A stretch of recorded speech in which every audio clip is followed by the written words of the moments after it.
first. Um, Candy, the chocolate is getting more expensive. Okay, we're ready to settle down at our next station. We've got about 15 minutes. I hope you're a little warmer. Joy, she's freezing. It's not so bad now. Okay. One of the better brands is Merkins. We just had a lady whose grandfather did chocolate, and she used Belgian chocolate, but this is just store-bought chocolate. I wasn't totally impressed with Hobby Lobby's chocolate, to be honest. I used a bag from Michael's yesterday. That was okay. I think from Michael's, I think I was just rushing the melting process, and you don't really want to do that. You want to do it slower. Can you not just use chocolate from the You grocery store? you can use chocolate chips from the grocery, like something like this. Yes, you can. Um, anyway, you do want to use good chocolate if you can do it. But be careful because chocolate can burn. So that's, once you burn it, it's no good, of course. If you're using the microwave, start for like 1 minute and then just at 50%. And I don't usually do microwave. Pam likes the microwave. use the I like a microwave. double boiler myself. So I do. I feel like it just melts better for me.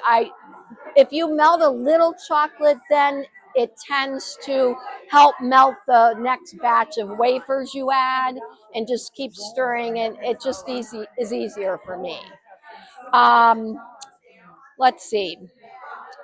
If your wafers, seem a little like chalky, they might be a little old, or like, if you need some red, you can add a little of that Crisco shortening, not the oil, but the actual shortening. And I usually maybe do like just quarter of a teaspoon at first, and that will also help thin it out a little bit for dipping. Yeah, you probably could use coconut. I have not tried coconut oil that's in a jar, but you could probably do that, I would imagine. But that's it. Oh, yeah, might. It may. I don't know. But That's yours. it does help thin it out if it's thicker when you're melting it. If you're using multiple colors, like on this peppermint Oreo, well, no, that's got sprinkles. Um, like on these halves, you want to make sure you let one set first and then add the color. Let that set and then keep adding your colors. Otherwise, they may kind of run together.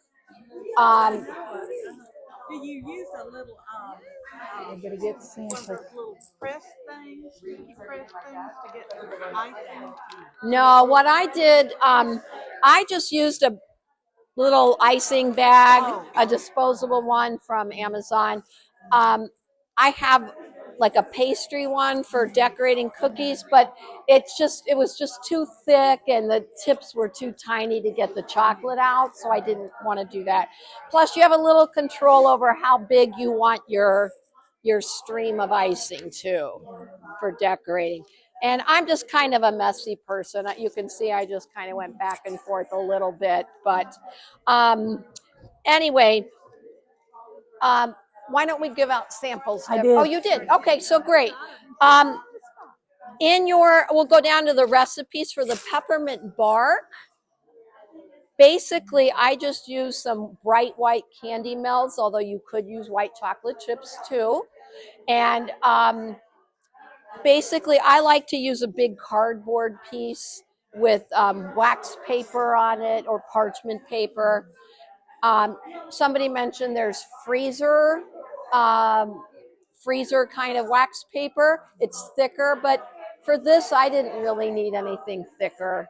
I basically just melt the chocolate. I add in something called peppermint crunch, and you can get it at the same place up here in the first tip under cakeart.com, or you can just crush candy canes even and add it. I think it'd be kind of fun to try different flavors of candy canes. Maybe they'd be different and tasty. I don't know, but um, basically I just spread it. You can do it as thin or thick as you want. I put it in the freezer for maybe 5 minutes or so. Then I let it come back to room temperature, and then you can break it into the size chunks you want. So you have a couple samples in there. I usually don't break it. Um, something a little bigger is kind of nice, but then for the chocolate pretzel rods, a good tip I have for you on that is I take like a insulated coffee. It doesn't have to be insulated, but about that tall, a glass would work too. And once you melt your white chocolate or even dark chocolate, um, put it in the glass. Yep, put it in the glass. Well, it could, but the best thing about it is you turn it so the icing is on the side of the cup all the way up, and you can just turn it in and just roll it, and it's so easy that way, just to roll it in the chocolate, and then put your sprinkles on right away, or Yes, that's yeah, yours. it is easy. That's very simple. If you turn over the Toll House cookie truffles, they're a little more finicky, and you have one in your bag. I'm gonna scoop behind Um, you want to make your Toll House cookies, and then you're going to put them in the food processor and grind them up real fine. You like it? Okay. And basically, you want it really fine so it doesn't fall apart when you make the balls. But when you go to melt it in the chocolate, you don't want the chocolate to be too hot because it can start to fall apart. Yeah. So just warm chocolate on that. I ended up using this tool to put them in the chocolate and kind of get it off of it. And sometimes it just got stuck in here, and I kind of poke it out with something. They're just they're not the prettiest, but they do taste good. If they're thick enough, you could probably use a fondue fork or something like this to dip them in and take them out. Um, there's also Oreo truffles that are fun to make with crushed Oreos. So there's a recipe or variation for that too. The chocolate potato chips are probably easiest. All you're going to do is melt your chocolate. I think I use semi-sweet chips on the potato chips. Dip them, get that off. Let it. Sometimes I use this like a little spatula to kind of get extra chocolate off, and then just set them on. They are so good, aren't they? So that's an easy one. I'm going to jump down to the peppermint Oreos. I usually just make big ones, especially if I'm going to do them for gifts, and they are so simple. They are, yes. You can cut the Oreos in half. There's a little trick to that. What's that? Well, don't use a serrated knife. Use just a long knife. You make an indentation halfway through, flip it over, do the same thing, and they will break eventually, cut through. But they're not always perfect, and that's okay. A lot of them had a little edge missing, but it's got covered with chocolate. You probably don't even notice. Anyway, if you want to try one, I have just a few of these if you'd like. And I'll pass them down here. Which ones are they? That's the peppermint Oreos. Yes. And I do have peppermint oil. I just use 5-6 drops, however much you want, to If you want to try one of those. Oh, yes, you have. Well, wait, this, They're all peppermint Oreos. oh, Did you get one? no. So these are all They're the all same, peppermint just Oreos. decorated differently. Yeah. Yes. Yes.